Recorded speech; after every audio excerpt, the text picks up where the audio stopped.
Well, hey everyone, welcome to the Hybrid Ministry Show. And in this episode, we're going to talk about better event promotion as well as a holistic digital and social media approach for your church and your youth ministry. And this is actually part 2. Part 1 is linked right here at the top of the screen over on another channel because we're doing a massive mashup collab. And I am joined today by my friend Erik with a K. Erik, good morning, bro. How you doing? Good to see you, Nick. So excited to be on your channel. Love what you're doing, bro. So good. Yeah, well, if you weren't listening or privy to the conversation that we just clicked stop and now re-record on, we talked through an entire outreach strategy. All right, you gave out a bunch of games, you gave out a full run sheet on how to do a great outreach style event at your church. And one major piece, right, in all of that in churches and in youth ministry is promotion. We want people to come to our event. It's natural. It's a human nature. You know what I mean? And so one of the ways that we're always trying to get people to come to our event is through social media. Is that not a normal strategy? Is that not a normal thought process, Erik, for the average American youth pastor? Yep. Yeah. Yeah, I've totally used social media to promote events for a long time. Yeah. And is it effective? I don't see a lot of likes on those posts. Yeah. And I don't know. I'm not seeing sharing and whatever. Yeah. I think it's just if you look at in the past, a lot of my social media stuff for youth ministry, it tends to be mostly promotional. Okay. And watching your channel, one of the things I've learned is that's not a great idea because then it's just promotion and it's not like because I looked at this, I'm going to get 20% off my next event. Right. It's just an announcement. Yeah. Yeah. And that's what I am trying to steer youth pastors, church communicators away from, because if we're not careful, we're going to view social media as another announcement channel. And it's really not built for that. And if you treat it that way, it's not going to be incredibly successful. And so you should still get the word out and you can still use social media. But before you do, I want you to tweak and adjust your strategy on it. And so I have 3 ideas for better event promotion for your event, Erik, that we just talked through. The first one is don't post announcements, announcing it on social media. And what I mean by that in particular, because I'm going to get a little nuanced here, is I still think you can and should announce it, but don't just post your graphic that you cooked up on Canva or on Instagram stories or wherever you cooked it up. Don't just post that, because you will probably see, as you said, 2, 3, 6 likes on it. And likes aren't the only metric. Get the word across, of course. People will still see it. But you got to think about our habits. Why do you, Erik, get on social media? I want to be entertained, right? I don't want to catch up with people, but I want to be entertained. It's one of the things I love, particularly scrolling through videos, right? I want it to be funny. Yeah. Yeah. And if you're watching this live in the month of August, if you're a download youth ministry, I think it's gold and up or maybe silver and on up. I provided the mystery item for the members, and it was a free ebook on how to crush your social media. And so one of the concepts in there, and if you're not a member or you missed the download perk, I'll drop a link in there. You can get it for just a few bucks down below in the description. But one of the stats I included is that Reels or short form vertical video, TikTok style videos account for, get this, 90% of the internet's traffic. And so you're right, we get on social media to be entertained or even to be inspired, maybe learn some stuff, but we don't get on there to catch up on our announcements, to catch up on what's the latest on our church. So stop posting static announcement graphics and start posting the types of content that people get on social media for, i.e. short form vertical based video. If you make it less than 60 seconds, you can post it on any of your social platforms, including Facebook, Instagram, TikTok, and even YouTube Shorts. And so if you are going to post about an event, I would recommend 2 styles of posts. So there's one, it's like the CAPCUT meme. Have you seen those before, Erik? The different CAPCUT style memes? I absolutely love it. I haven't really gotten into using them yet much. Yeah. But I love using that, like the one where the guy who is the Mandalorian, I forget his name. Yeah. Where he's laughing. Yep. Like really hard with that other guy. Like I love that meme where you can put stuff in the background, right? Because it's kind of green screen concept. So good. Yeah. So find a way to catch the wave of a trending kind of like CapCut meme, and if you don't know, ask one of your teenagers. They'll help you out. Speaking of CapCut, like that's something. Now I use Final Cut to do most of my video editing. Yep. But when I'm doing stuff with my phone, like I do like screen, like words on the screen, all that stuff, I use CapCut all the time. So last year I decided to invest in paying for it. It's a yearly fee. I think it's like $75 typically. They almost always have some sort of save a certain percentage off. So I paid $50 last year. I just got a reminder that my subscription's almost out. So they're giving me a 36% off of the yearly fee. So grab those discounts when you can. But for me, it's been a totally worth it expense because I use it all the time. Yeah. And I don't pay for it. My youth ministry doesn't pay for it. So I'm still using the free version, and you can still get a lot out of CapCut, even if you don't want to go the paid for route. So the other one, the other idea I have, and these are like on the rise right now within churches and stuff, are the like transition videos. Yes. And I don't know the other way to describe them, but essentially it starts with a video, like a popular video of some sort. And the one I've seen a lot recently is the guy running away from like a bull in the streets. It must be like a running of the bulls thing in Spain or whatever. And he gets speared in the back. And so on screen, you see this guy just get speared right in the back and just fly forward. And then it cuts to your church or another church and some dude or girl getting, I guess, jumping or thrown into like the row of chairs. And then they like, get up all like hurt, and they turn around, look at the camera, and they invite to church. And so there are, a bunch of different ones of those. And I discovered there's so many more than I even thought, because I got on one of my accounts and I started just kind of creating a library of them, sharing them over to my church account. And the more I shared them, the more the algorithm kept feeding me those. And so now I've gone around with students and stuff, and I'm like, hey, film this, walk into this chair, or dive into these couches, or, we'll spill. One of the other ones, there's like a baby puking on screen, and you see all the puke come out, and then the milk dumps into the cup, and you hear the little splash, and then someone takes a drink of it, and it's like, there's always free coffee at church, something like that. Like, oh, so gross. So gross, but so funny, and really, totally. really popular right now. And so that's another way to invite someone to your event, but again, in a way that leans into what social media is built for and made for. Yeah, I love the one where somebody's running and jumping, does like a cannonball into a pool, and then the next scene is like sugar cube dropping into a cup, and it's like bloop. Yeah, like It's much just funny. smaller. Yeah, they're just funny, and again, you can still get the word out, but with like a little tweak, right? A little adjustment. Don't just post your cooked up Canva graphic, but include faces on social media, include entertainment style elements on social media. So that's my first kind of point. Do you have anything else to add there before we I just say you just said it, include faces. Like, students love to see themselves. Yep.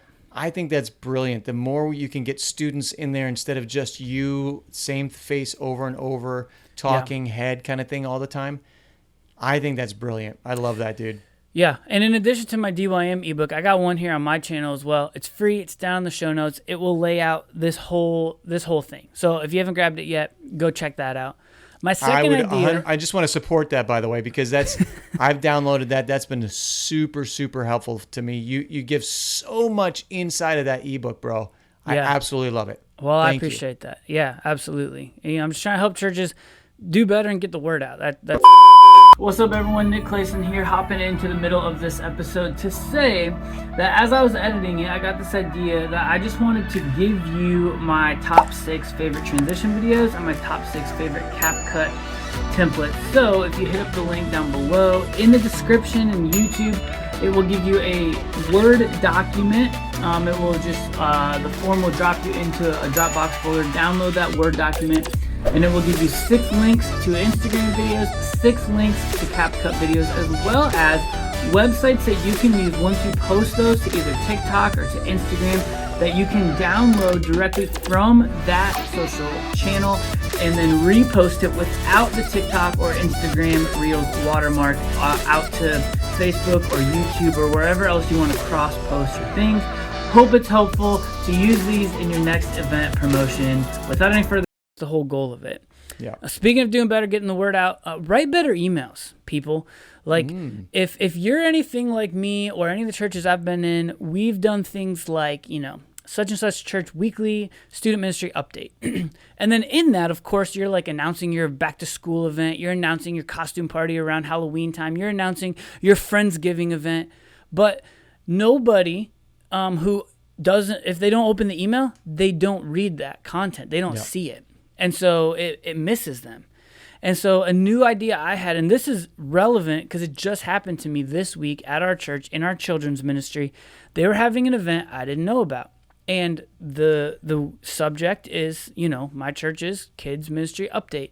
And I never read them. Guilty, all right? I work there. I'm a dad of kids in the ministry, but I never read them because I figure there's really nothing new in there. But there was something new, but I didn't open it. And you can look at it two ways. I'm to blame or they're to blame. And most churches will be like, I'm to blame, because they look back at open rates and they see that they're really low and they're like, well, you don't know what's going on because you don't open it. All of that is true. Guilty as charged. However, know this, most open rates, like a good open rate for like a business is like in the 20 to 30%. And so if you're a church, you're probably higher than that. But if you start putting some of what's going on, even in the subject of the email, even if people don't open it, then if their eyes ever glance through their inbox and they ignore your emails, but they still take a glance or a gander over at the subject, they'll at least be aware of what's going on in your youth ministry. And so you can prevent your outreach event to your parents and to any of the students who are subscribed to your email list with just better subjects. And Nick, inside of that, when they open the email, because I've been guilty of this. I've been on emails from churches that it feels like, you've got a template, which I think is good to have a template so you don't have to keep recreating something every single week. But sometimes it can feel like I've seen all this information every single week. So I don't even bother opening.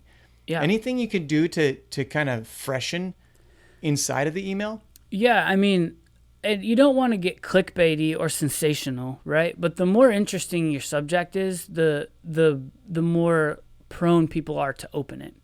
Keep in mind too that people want to just like social media, they want to interact with people. So if they're getting it from your ministry, like they may be a bought-in parent or student that wants to know what's going on in your ministry, but that's not enticing to them to correspond with the brand of your ministry. Yeah. So send it from your name, send it from your senior pastor's name, like those types of things. You will see an uptick in engagement in that way if it feels personal, like they're getting an email from a person as opposed to getting an email from an organization. So good. Yeah. The third thing, and I don't want to belabor it because we hit it in your episode, so go check that out. But really, I think the key to getting more people to your event beyond just promoting it on social media is really like creating a culture of invite, where students from your church will invite their friends to your church. Yeah. And you got to build that culture. And over time, that's going to take time. So if you're brand new, like just keep working it. Keep working the soil. Keep doing the thing. Create a safe space that your students know they can trust you. If they bring a friend to an event, you're not going to do something weird on them. And you got to do that a few times to prove to your students that you're going to do that. But then eventually they'll start to realize that like, oh, this is going to be a safe place and a safe event for me to bring my friend to.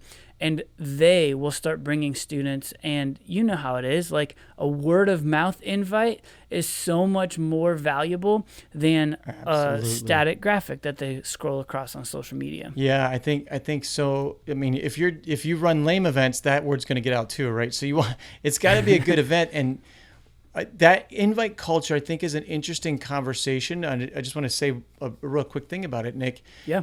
I remember when I came to a church and we had this annual event that had been happening for a long time.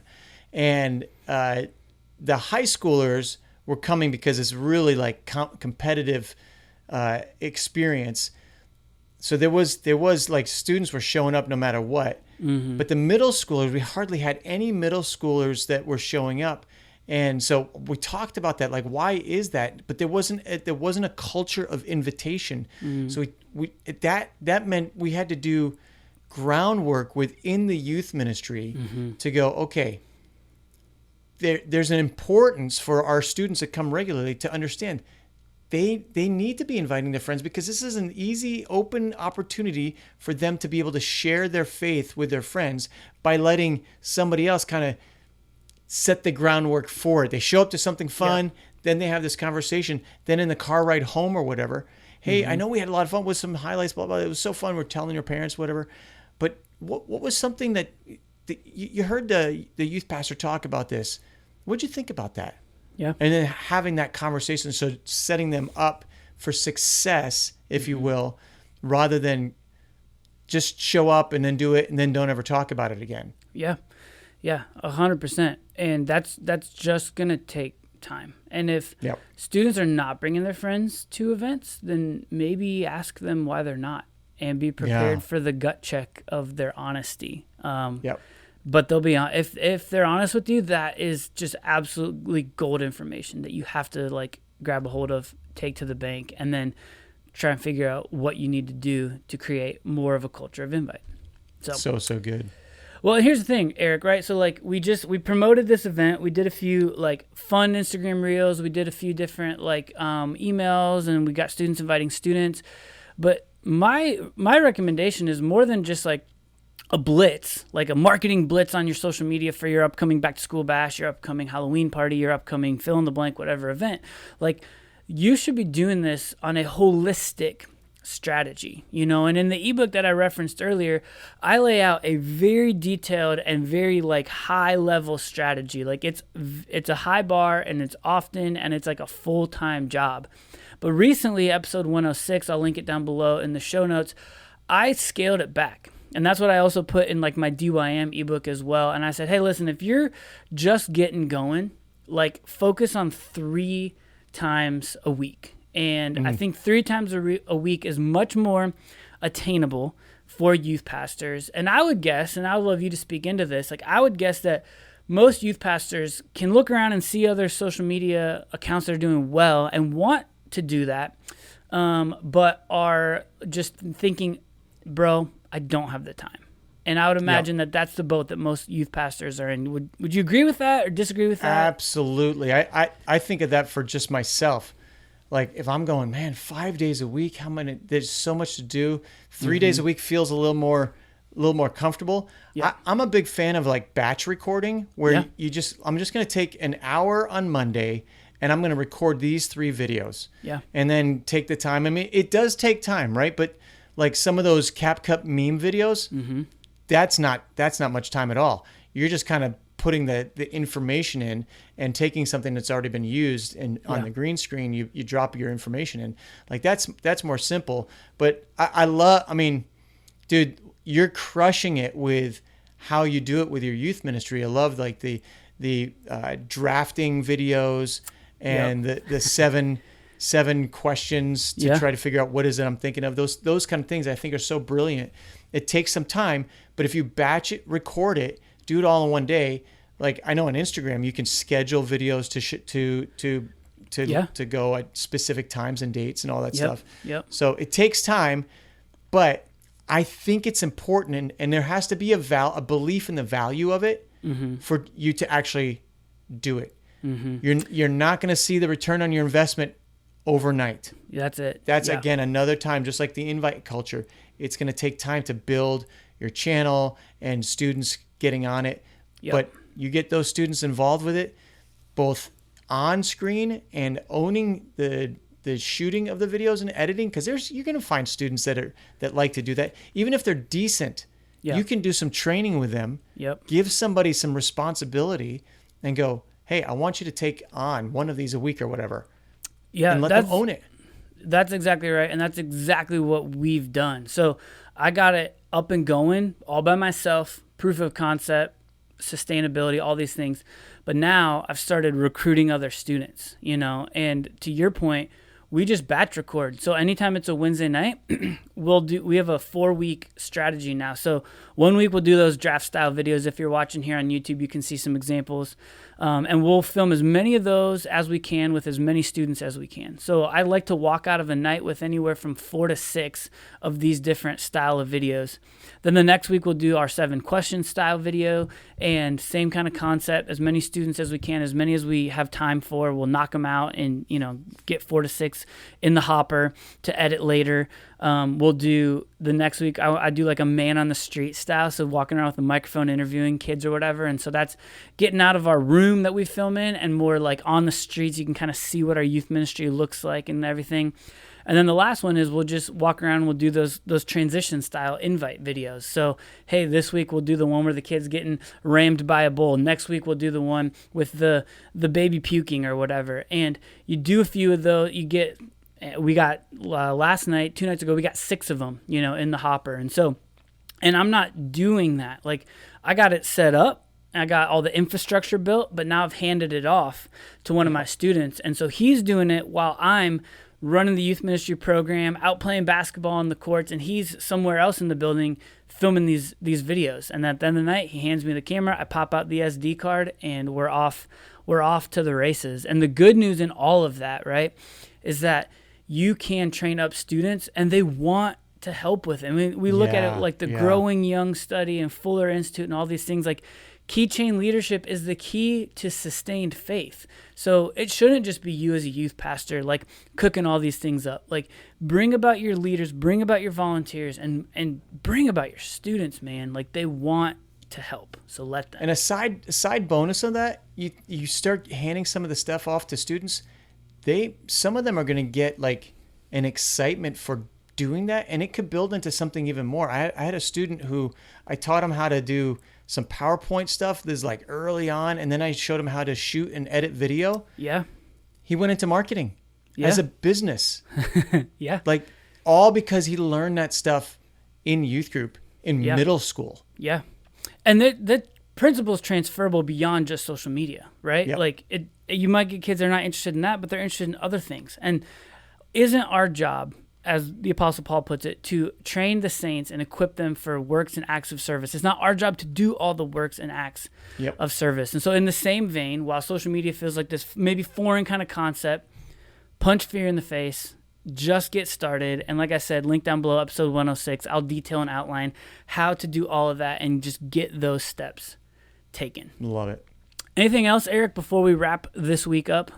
I just say, own the social media world. Just make a decision to do it. Like John Acuff is a guy I love to read and listen to.